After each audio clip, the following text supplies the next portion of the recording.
It is Friday, and it's another edition of Locked On Royals on the Locked On Podcast Network. I'm your host, Jack Johnson. You can follow me on Twitter at JohnnyJ_15. Where in the world is Asa Lacy, and is it time to call it on his professional career? I'm going to tell you my favorite prospect and who is the next prospect to debut in Kansas City. We're going to dive into all of that next on Locked On Royals. You are Locked On Royals, your daily Kansas City Royals podcast. Part of the Locked On Podcast Network, your team every day.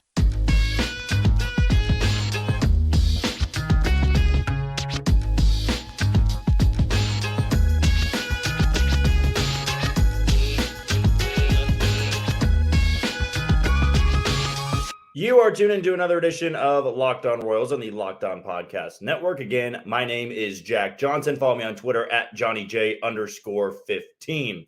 If this is your first episode ever tuning in, well, I'm just a lifelong Royals fan that's turned that fandom into a career path. I now work in Kansas City, part of Sports Radio 810 WHB, have morning shows on 1510 AM ESPN Kansas City, and once a week I have a night show on 810 Sports Radio. Where you can find these podcast episodes, though, is wherever you find your everyday podcast, which I'm hoping I'm a part of that lineup.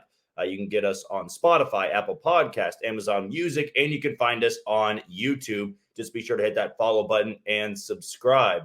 Today's episode is brought to you by FanDuel, and how fitting is that? Because the NFL season is right around the corner. In Kansas City, of course, everybody is geared up for next Thursday as the Chiefs will take on the Lions in the NFL season opener. So we'll have more on FanDuel coming up in about 10 minutes or so.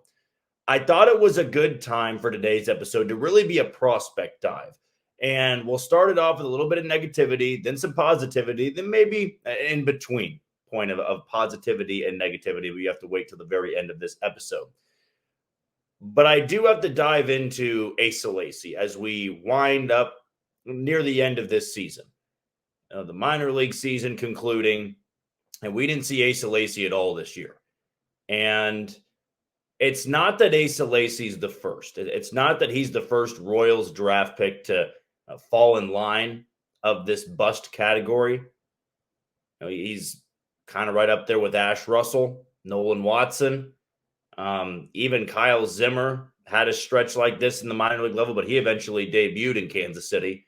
There's been a lot of guys, and I would say that at the end of the day, the Major League Baseball draft is a crapshoot.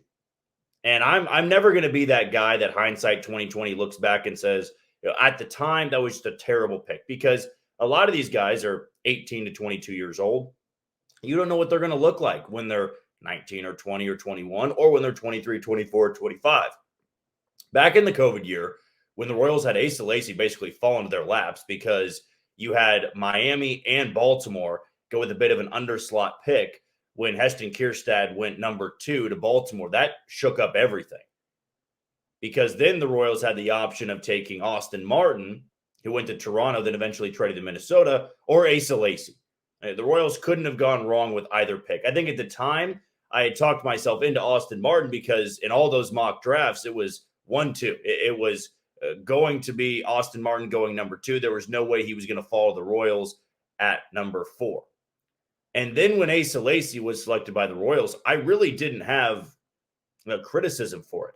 He was the best left-handed pitcher in college. He had incredible strikeout numbers, but the COVID year was a little bit weird because he only pitched for, how long was it? 20, 30 innings, only made a handful of starts. And the Royals needed a lot of pitching, and it fit the mold back then of what the Royals were trying to do. They were trying to load up their system with college pitchers so that they could elevate quickly to the system and get to Kansas City so they didn't have to suffer through seasons like this one, where you just can't compete at the major league level. But now we're in year 3 because Asa Lacy didn't get a chance to go play minor league ball in 2020 because there was no minor league season. In 2021, he pitched 22. It really went downhill, and we didn't even see him this year. But the crazy thing of this all is there hasn't really been an update. There hasn't been any signs of an injury, or there's an injury report on Asa Lacy. He'll be back on the mound soon, and he's just dealing with back issues. there's been maybe 2 or 3 updates all season long. And I think at this point, it does start to raise the question, is it time to doubt that Asa Lacy ever gets to the big league level? I mean, even when he was healthy, this is the different thing. I think I'd have more confidence if Asa Lacy was dominant when he was healthy and he just couldn't stay healthy. But you look at his career numbers in the minor leagues. He began pitching in Quad Cities, so he made the jump from college to high A, and the numbers weren't great in 2021. He threw 52 innings. He did strike out almost 14 guys per 9, but walked over 7. His whip was 1.577. Then he had a stint at the Arizona Fall League. I thought for the most part looked better with the strikeout numbers, but the walks were still a concern. Still was dealing with a lot of base runners. Then last year, it's when it took an absolute tailspin in Double-A Northwest Arkansas for the Naturals. He only appeared in 28 innings last year as a whole. So in the last 2 years, he's only appeared in 28 innings. In his entire minor league career, he's only thrown 80 innings. And you drafted him 3 years ago. And he was a college pitcher. This is not a high school pitcher. So you look at a guy who is 24 years old. He won't turn 25 until next June. So I would still say young. But when the Royals drafted Asa Lacy, it was not to be some just additional big leaguer. They drafted Asa Lacy to be their number one ace, to pair him alongside Singer and Bubic and Lynch, which just nothing has gone according to plan. So now the big question is, where the hell is he? Is he just taking time away from baseball? I think there was reports of that he's trying to get right mentally before he can get back up on the mound. I know Preston Farr, who you can follow at Royals Minors on Twitter, way back in June, he did a mailbag segment for Royals Review and was asked a question, where is Asa Lacy? And he said back then, for Lacy, it's more about comfort and sustainability than results right now. And he can't become any sort of pitcher if he can't stay on the mound. Once the Royals have figured out that with Lacy, they'll be able to see what's next for their next former first-round pick. That's kind of the base level right now. If I could answer that question as simply as I can, he's not pitching, he's not playing, and it appears like he's trying to get right mentally, correct all those injury problems. I believe it was a back injury that's been nagging him, that's been flaring up over and over again. Maybe it's because of the windup that he has. It's kind of a funky angle, a lot of stress on the back, but he's used it his entire career. Maybe it's that, but right now we are at ground zero. We are at the very bottom floor. He's got to get right first before he can even get back on the bump. Then it's about finding results. And then from results, it's about translation. Can you get that to translate to Double-A, to Triple-A, to the big leagues? And you can't count on any of that right now.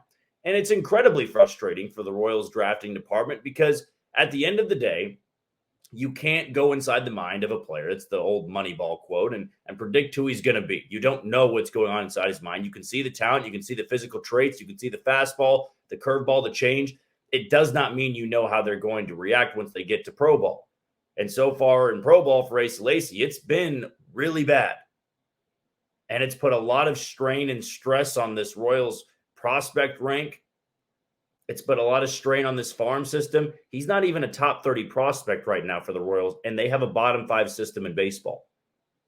A college guy who was supposed to rise quickly, and he's done anything but that. They bumped him to Double-A just because they felt like, well, let's see if he can challenge better hitters. And it wasn't looking that good in high Quad Cities, and the same has kind of gone for Gavin Cross, another first-round pick from last year. I thought he was really good when he got to play a little bit of time at the end of 2022. But then this year we saw him struggle mightily in high A Quad Cities, and they just said, okay, let's see if it's a mental thing. Moving to Double-A, haven't really seen him. I think he's played in 2 or 3 games, and he hasn't played since. It's a reoccurring problem, as we all know, with first-round picks for the Royals. These just aren't guys that continue to progress in the way we think they do. Even Blake Mitchell, it's only been 40 ABs, but he's struggling a little bit. And maybe it's that he hasn't played baseball in a long time. And you go from the high school season and then picking it up maybe a month or 2 later. It takes time to get comfortable.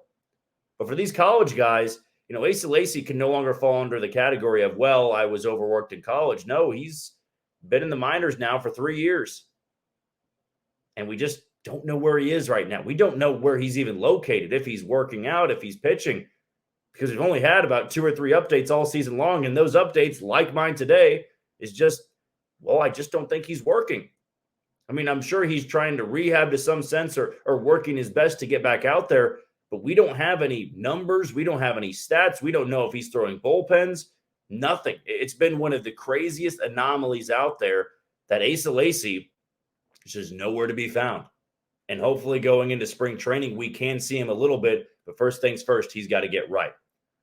Okay, the next thing I want to dive into is a prospect I'm really excited about. And he wasn't a first rounder. He wasn't a top 5 pick. He wasn't in the first 10 picks the Royals made.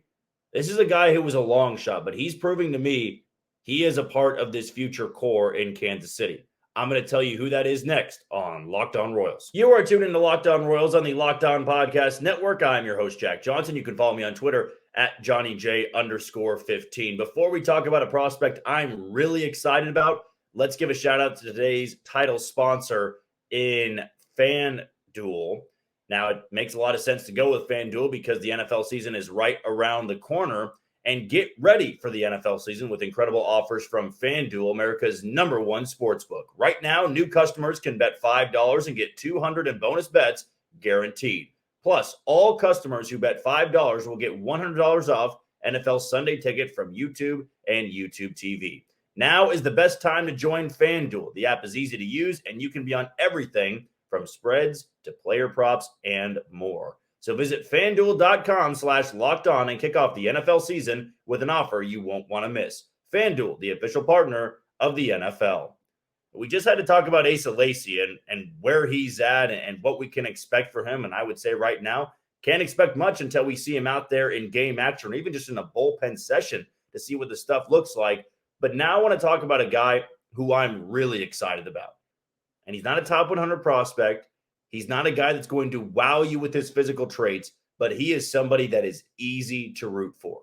I think very much like Samad Taylor was easy to root for in the Royals minor league system, hit really well. But I think this guy's numbers can translate a little bit better to the big league level than a guy like Samad Taylor could. And that's Javier Vaz. Javier Vaz to me is somebody that, even though he's not Rule 5 eligible, I think I would add to the 40-man roster in the offseason. You know, he's a college bat. The Royals took him in the 15th round out of Vanderbilt back in 2022. So he's only had one full season in the minor league level, but he's already at AA, folks, and the numbers look really good. And to me, I can start taking a prospect seriously when they are doing really well in AA. It doesn't always mean that they're going to shine at the big league level, but if you put up numbers in AA, I feel pretty good about where you can be as a big leaguer. Even if that means you're a fourth outfielder, you're a utility guy, you're a bullpen guy, I think there's a fit because I've always believed the most talent is in AA. AAA is the one where I don't really buy into the numbers. It's fine to see guys go up there and rake, but it's, 4A players, it's journeyman big leaguers that are just trying to cling on to a roster. It's not where the tremendous talent is. AA is where it's at.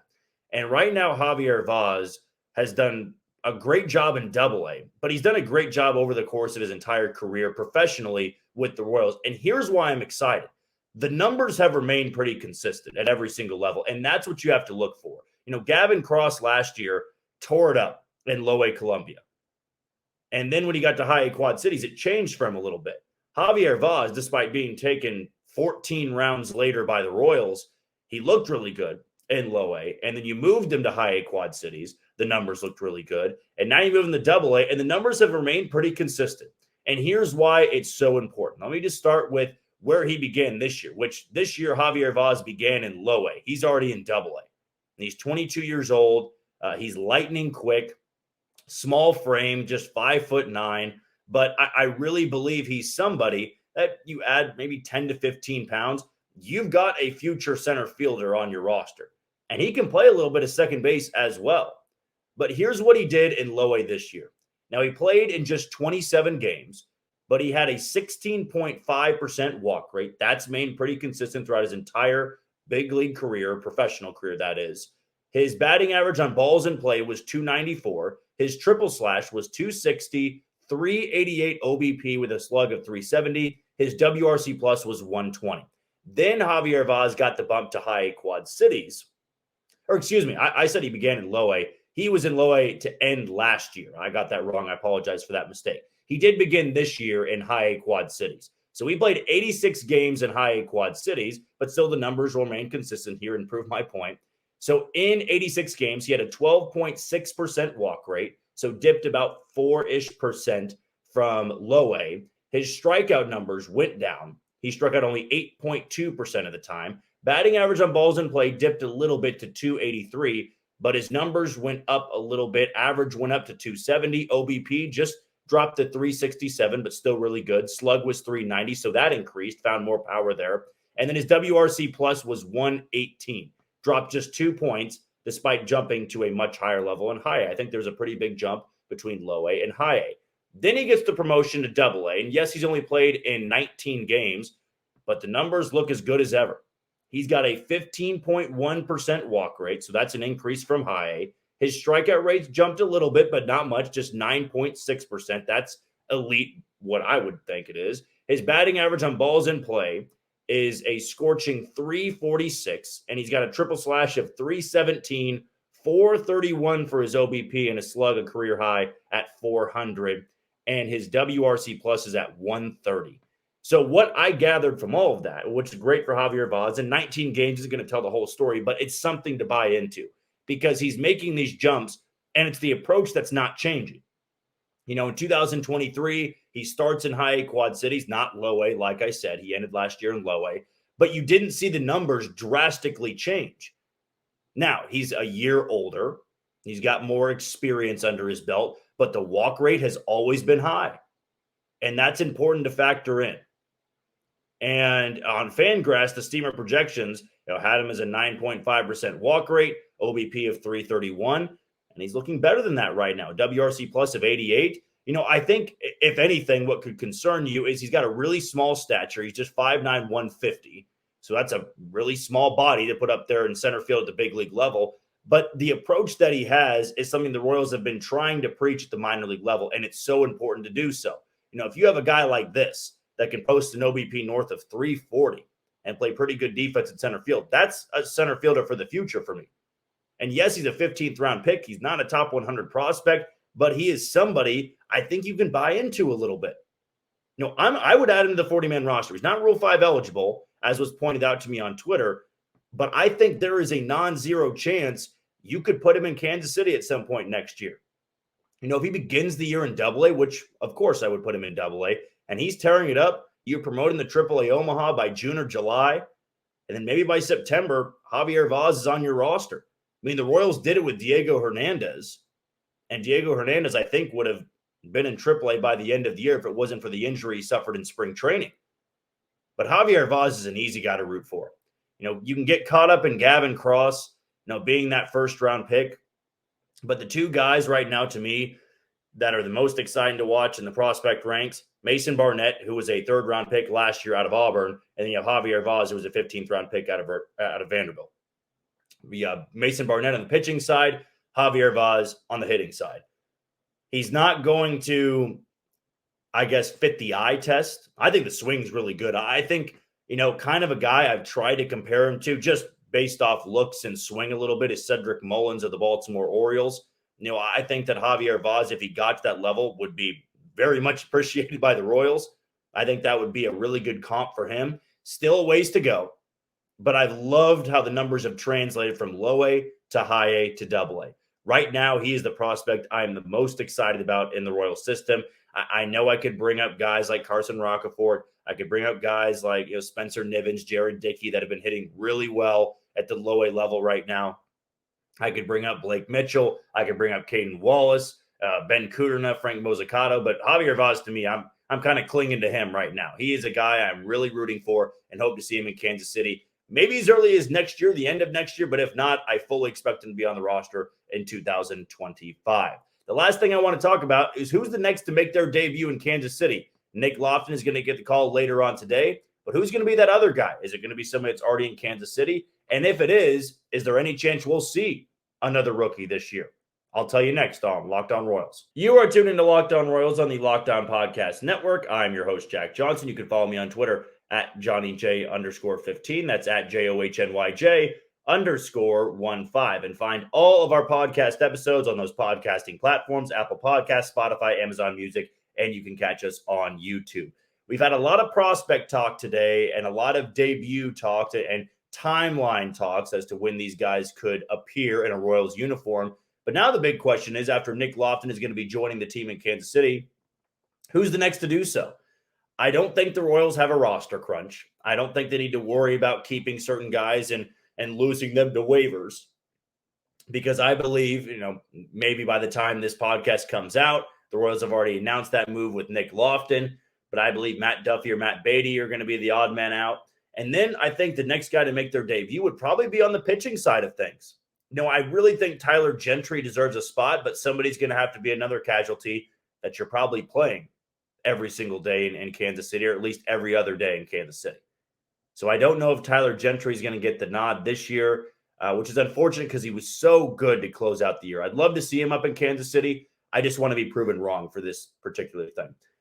I think if there was to make a next debut, if there was somebody to make the next debut, it's either going to be Anthony Veneziano or it's going to be Jonathan Bolin. And then you can make a bullpen casualty at that point.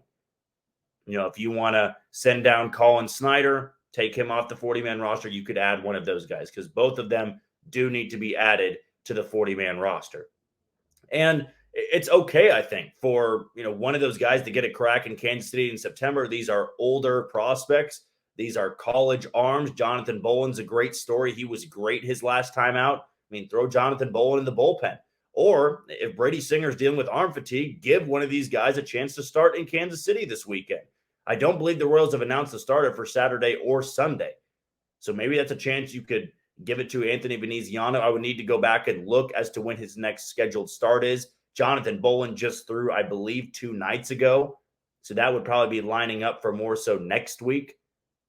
But maybe it is Anthony Veneziano. Both these guys have been pitching a little bit better of late in AAA Omaha. Veneziano, he's had really good starts, and then sometimes those starts have slipped away from him, which puts his numbers in a weird spot. He's very much hit or miss. Jonathan Bolin, I think it's kind of been that same way. Good stuff, I think. Good sinker ball pitcher. He worked back from Tommy John. Another guy like Javier Vaz that's very easy to root for. But if I had to put money on it, I think the Royals would give the nod to Bolin over Veneziano, because Bolin was a part of that 2018 draft class. I believe if he never got Tommy John, he would have been one of the first guys to debut in Kansas City. That to me kind of feels like a no-brainer. He was dominating. He threw a no-hitter, I believe, with Wilmington way, way back in, I want to say that was 2019. I think that's when he threw that no-hitter. He was somebody I was really excited about. Big, big kid, big frame, a starter's build.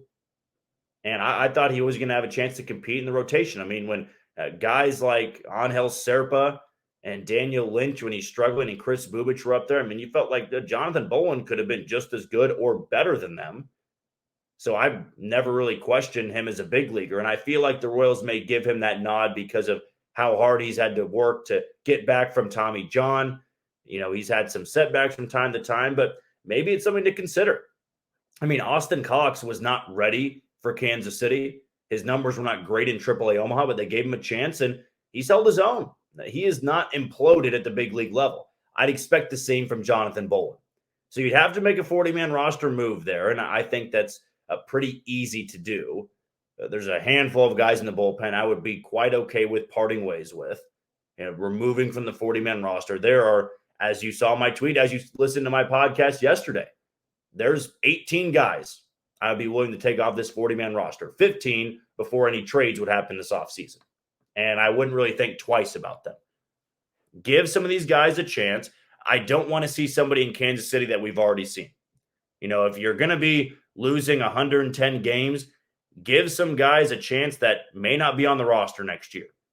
But they very well could be, depending how they play. It's an evaluation year. You got to evaluate more and more guys in these final 27 games. You know what you have in Nate Eaton. You know what you have in Colin Snyder. You know what you have in Angel Serpa. Give some of these other guys a chance that we haven't seen yet. I think it's important to do. It's a very big thing for this final month of September to try to go out there and give these young guys a chance to compete. It's big for them. It probably will spark this team a little bit. I'd imagine bringing Nick Lofton up to Kansas City sparks this team a little bit, gives them a little enthusiasm. And that's something I would love to see. Now, to me, at the end of the day, if you're going to lose this many, might as well make it with guys that could be a part of this future. I think Jonathan Bowen could be the next guy right after Nick Lofton. That is going to do it for another edition of Locked On Royals on the Locked On Podcast Network. I've been your host, Jack Johnson. You can follow me on Twitter at JohnnyJ_15. That's at JOHNYJ_15. Royals and Red Sox at Kauffman Stadium this weekend, and then they'll welcome the White Sox for a series at the K beginning on Monday afternoon game because of Labor Day. But until that day, until that game, you take it easy, Kansas City.